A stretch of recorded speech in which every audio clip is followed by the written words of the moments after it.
Seenaa ilma Oromoo kana nama meeqan keessantu beeka laata? Nama foon namaa nyaatee lubbuusaa olfatee lubbuu Waaqayyo hinduutu jedhee eenyumtu ajjeesuu hin danda'u. Miidiyaaleen garagaraa CNN, BBC, Algeria, Sky News fi miidiyaaleen gurguddaan addunyaarra jiran walharkaa fuudhanii seenaa ilma Oromoo kana gabaasaa jiru. Amanuuf namatti ulfaataa, abjuus namatti fakkaata. Dhugaas hin se'amu. Namoonni baay'eenis seenaan kun dhugaa miti, kun fiilmiidha jechaa jiru. Maal kana qofaaree addunyaarraa namoonni hedduunis seenaan namicha kanaa fiilmiitti jijjiiramee addunyaaf dhiyaachuu qaba kan jedhanis hedduudha. Abbaan seenaa kanaa Muhammad Adam Ogaa jedhama. Yeroo ammaa kanas dhageettii guddaa argate karaa fuula TikTokiitiin namoota garagaraa bashannansiisaa jira. Biyya Oromiyaa godina Harargee magaalaa Baddeessaatti dhalatee guddate. Haa ta'u malee Muhammad Adam Ogaa jireenya isaa jijjiiruuf namni filannoo baay'ee akkuma filatu innis filannoo tokko filatee ture. Filannoon isaas gara biyya bakkeetti godaanuudhaan. Muhammad Adam Ogaa yeroo Itoophiyaa fi Eertiraan wal-lolaa turan keessa innis gara Itoophiyaa ta'uutiin Eertiraa lolaa tureera. Sana keessattis tooftaawwan garagaraa fudhatee ni qaba. Egaa seenaan Muhammad Adam Ogaa kana qofa miti. Kana boodas gara loltoota waraana bilisummaa Oromoo yookaan ABO'ttis makamee Eertiraa keessatti leenjii garagaraa fudhateera. Achi keessattis yeroo dheeraaf erga tajaajilee booddee gara biyya Sudaanitti imalee. Egaa jiruuf jireenya isaa gaggeeffachaa ammas Muhammad Adam Ogaa hin teenye Sudaan irraa gara Liibiyaatti imalee. Liibiyaa kanas waggoota hedduuf erga jiraatee maallaqa walitti qabatee booda hiriyoota isaa ardii Awurooppaa Jaarman jiraatan quba qabaatee ammas kutaa Liibiyaa keessa taa'ee waa tokko murteeffatee du'aa fi biyya Awurooppaa gahuudhaan yookaan karaattan du'aa yookaan immoo biyyicha nan gaha kan jedhu murtoo murteeffatee. Kanarraa ka'uutiinis Liibiyaa keessatti maallaqa walitti qabate sanaan dallaalaa faana wal baree gara biyya Awurooppaatti ce'uuf ni murteesse. Achis kan inni gahuu danda'u jaalbaa fayyadamee galaana Meditiraaniyaanii addaan kutuun ture. Gaafa Agusti tokko Liibiyaarraa gara Awurooppaatti imaluuf jaalbaa isaa yaabbate. Muhammad Adam Agoo qobaasaa hin turre. Isa wajjin jaalbaa kanaan kan imalan namoota 14 turaniim. Namoota 14 kana keessaas tokko dubartii ulfaa turte. Tokkoon isaanii namoonni jaalbaa kana keessa jiran dallaalaaf doolaara 700 kaffalaniiru. Gara biyya Awurooppaa magaalaa Maaltaa jedhamtu akka qubatanii fi hunduma isaaniitti himamee jaalbaa kana yaabbatanii. Jaalbaa kanarras kallattii kan isaan agarsiisu GPS ture. GPS'n kunis hunduma isaaniif illee haaraa ture. Namni agarsiistuu kallattii kana sirriitti ilaaluu danda'uu fi muuxannoo isaa qabu isaan keessa hin turre. Haa ta'u malee garuu isaan ni geenya jedhanii akkaataama itti agarsiifameen GPS isaanii ilaallachaa jaalbaa isaanii yaabbatanii daandii isaanii eegalanii.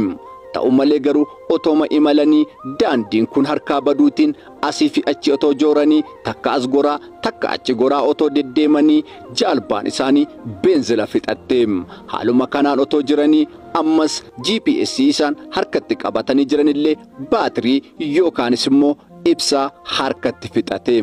Egaa amma falli jara kanaa maalidha? Bitaarraan, mirgaarraan, duubaaf fuulduraan kan itti argamu galaana qofaam. Egaa abdiin isaanii itti dukkanoofte. Maal ta'a manaa ba'uun keenyaa feera ta'e? Maal ta'a rakkinuma sana keessa jiraanne irra ta'e? Maaliif manaa baane kan jedhu gaabbii fi of nyaata guddaa keessa galanii. Amma egaa ni du'umoo ni jiraatu laataam? Falli isaanii maal fakkaata laataam? Namoota abdii fixanii galaana walakkaatti rakkataa jiran keessaa Muhammad Adam Agoo isa tokko ture. Egaa hundumti isaaniiyyuu walitti haasa'anii waan abdatan wallaalaniim. Haa ta'u malee garuu abdiin xiqqoo tokko isaan irra turte. Innis immoo namoota jaalbaatiin galaana sanarra imalan kadhatanii yoo tarii isaan lubbuu isaanii baraaraniif tureem. Haa ta'u malee garuu namoonni jaalbaan galaana sanarra deeman gaafa isaan gargaarsaaf gara isaanitti iyyatan namni gurra itti qabee dhaggeeffatu tokkollee hin turreem. Namoonni hundumtuu jaalbaa isaanii ooffatanii callisanii bira darbaa turaniim. Egaa amma abdii isaan abdatan tokko illee hin jiruum. Akkuma kanaas helikoophitarii waaqarra barartu gara galaana kanaatti achii gadee dhiyaattee deemtuttis illee harka isaanii kaasanii itti iyyatanis kan iyya isaanii dhaggeeffate tokkollee hin jiruum. Utuma kanaan jiranii waan nyaatanii fi waan dhugan hundumaas of harkaa fixaniim. Amma waa sadiin rakkina guddaa keessa seenaniiruum. Waan nyaatan of harkaa fixaniiruum, waan dhuganis of harkaa fixaniiruum. Inni dhumaa immoo jara kanaaf abdiin tokkollee hin jiruum. Waan abdatanis dhabaniiruum. Egaa jarri kun du'aa fi jireenya gidduutti wal falmii guddaa keessa galanii jiruum. Otoma kanaan jiranii guyyaa 5 lakkoofsisaniim. Guyyaa 5ffaa kanattis namoota jaalbaa kanarra jiran keessaa baay'een isaanii waan qaban of harkaa gatii fixaniif fincaan isaanii fincaanii dhuguu jalqabaniim. Warri kaan immoo galaana sanarraa bishaan waraabanii dhuguu jalqabaniim. Akkuma beekamu galaanni guddaan sun dhamdhama ashaboo yookaan soogiddaa qabaam. Haa ta'u malee garuu abbaan seenaa kana Muhammed Adam Agoo fincaan isaas hin dhugne, galaana sanarraas bishaan sanas hin dhugneem. Inni leenjii loltummaa fudhatee gatii tureef yoo maal godhe akka dafee du'u, yoo maal godhe akka lubbuusaa dheereffatu ni beekaam. Bishaan galaanaa dhamdhama ashaboo qabu kana dhuguunis akka gaarii hin taane hubatee tureem. Utuma kanaan jiranii gaafa guyyaa 5ffaa warri bishaan sana waraabanii dhuganii fi warri fincaan isaanii dhugaa turan guyyaa 5ffaatti du'uu jalqabaniim. Ammas warri lubbuun hafan abdii kutannaa fi rakkinaa fi du'aa fi jireenya faana wal falmuu ittuma fufaniim. Guyyoonnis lakkaa'amuu jalqabeem. Guyyaama guyyaadhaan namoota sana keessa du'aa dhufaniim. Egaa hundumti isaaniyyuu namoonni jaalbaa kana keessa jiran tokko tokkoon dhumaa adeemaniim. Nama 3 qofatu jaalbaa kanarratti hafeef. Innis Muhammed Adam Agoo fi namoota Sumaalee ta'an 2 turaniim. Jireenya isaanii jijjiiruuf haadha koof nan dabarsaa, abbaa koof nan dabarsaa jedhanii of jijjiiruuf bahanii biyyoo ta'aniim. Qurxummii biyya ormaatiin nyaatamaniim. Seenaa baay'ee nama gaddisiisudha. Egaa jarri kun sadan isaanii amma falan qabaniim. Fala tokkollee obbiraa dhabanii jiruum. Muhammed Adam Agoo jara isa faana hafan kana lamaan akkas jedhee mari'ate. Egaa nuni kana booddee du'a qofa eeggataa jirraam. Waan nuti abdannu tokko illee hin jiru. Garuu lubbuu keenya waan Waaqayyo godhu gatii hin beekneef hamma dhumaatti ni eeggannaa, waan jiruun ni falmannaa, gochaa Waaqayyo hin beeknu jedhee mala ta'e isaanitti hime. Innis immoo namoota isaan biraa du'an kana foon isaanii nyaachuu tureem.